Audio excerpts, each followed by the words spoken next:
In this presentation, I would like to propose some practical tips on dealing with difficult people. My goal is to propose strategies that are practical, simple, and effective, which means they actually work. So let's define what we mean by difficult. In general, someone who exhibits negative behavior towards most people most of the time can be considered difficult. As far as you and me are concerned, anybody who exhibits negative behavior towards you or myself, we can consider for our purposes to be a difficult person. I would like to talk specifically about 4 strategies. The first one is to run. The second is to change your attitude. The third strategy is changing their attitude. And finally, the 4th strategy I would like to talk about is taking a stand.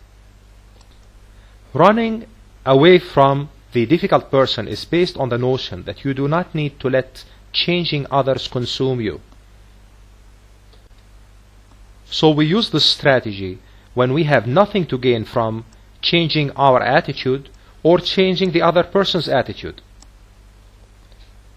This is also a good technique to use when you gain nothing by taking a stand. Here's a story about how to use the run strategy. A friend of mine once was hired by an organization where he found out very soon after getting hired that he made the wrong move. He found out that he is part of a closed communication culture that was strongly nurtured by the CEO. And he found out from a couple of conversations with the CEO and the people around that CEO that changing him was almost out of the question. So he decided to use the run strategy because he knew that his attitude was not a problem. He cannot change the CEO's attitude and he would gain nothing from taking a stand.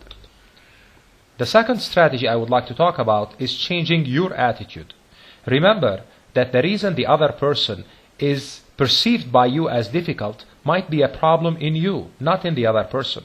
So the first thing you need to do to change your attitude is to check your own perception. Why do you perceive this other person as difficult? The problem might lie within you, not in the other person. Another technique you can use to change your attitude is to see beyond difficult. Ask yourself, why is this person being difficult? There has to be a reason. See beyond the difficulty and try to understand where this person is coming from. For example, this person might be in trouble. This person might be worried or afraid. Try to find out why this person is being difficult by looking beyond difficult. The third technique you can use is to try to understand the other person's point of view. Try to understand why is this person being difficult. Maybe he has a problem with you or with your attitude.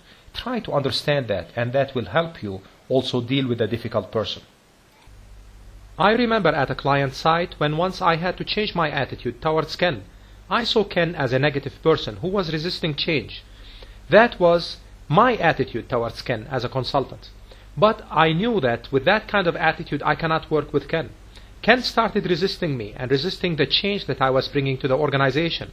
And I think a big part of that was my attitude towards Ken. Then I decided to look at Ken as a person.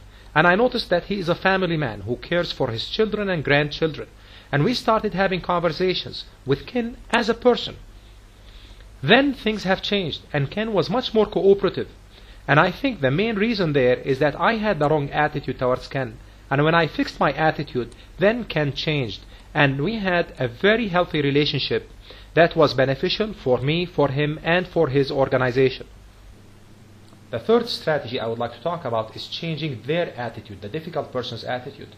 You can understand why they are difficult, show them another angle to the problem, and help them see you as a person.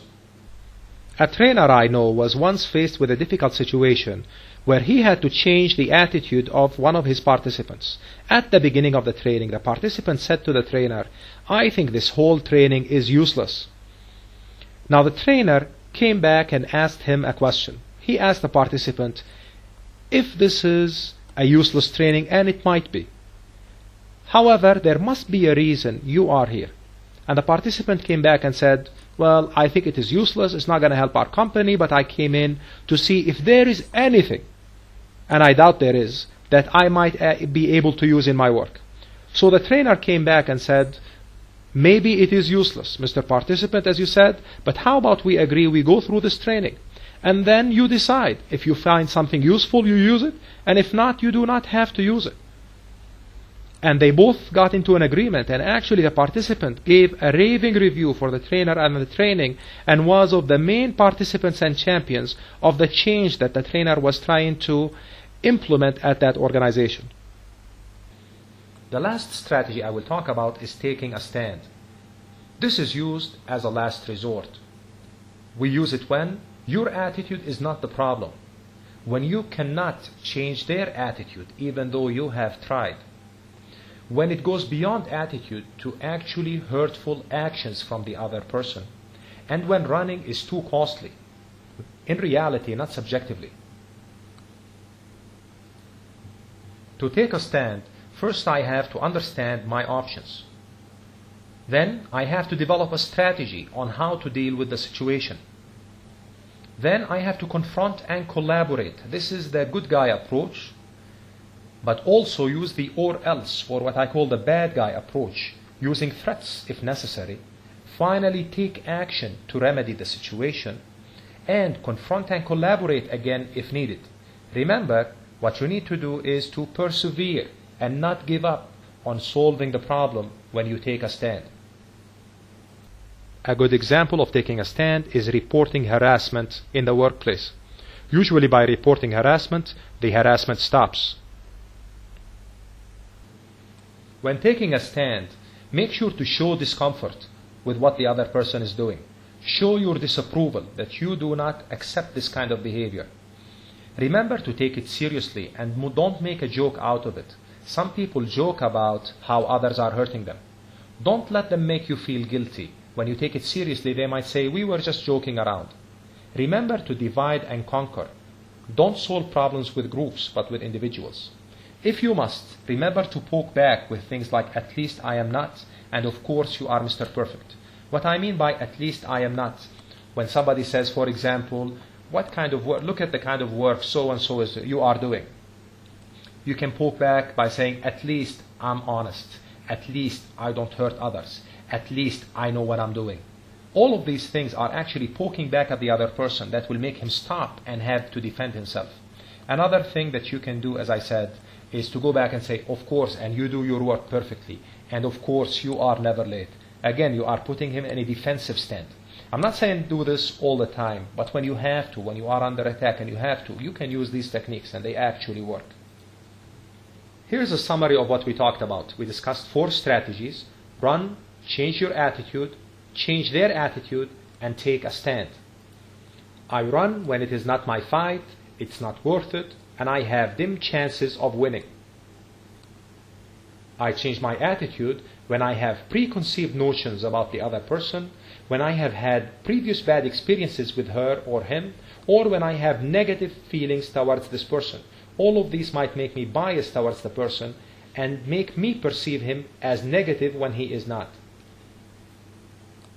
I try to change their attitude when they have the preconceived notions, when they have had a previous bad experience, or when they have negative feelings towards me. Finally, I take a stand when I cannot run, when I have no other viable options, and when I am hurt from the status quo and I cannot allow it to continue.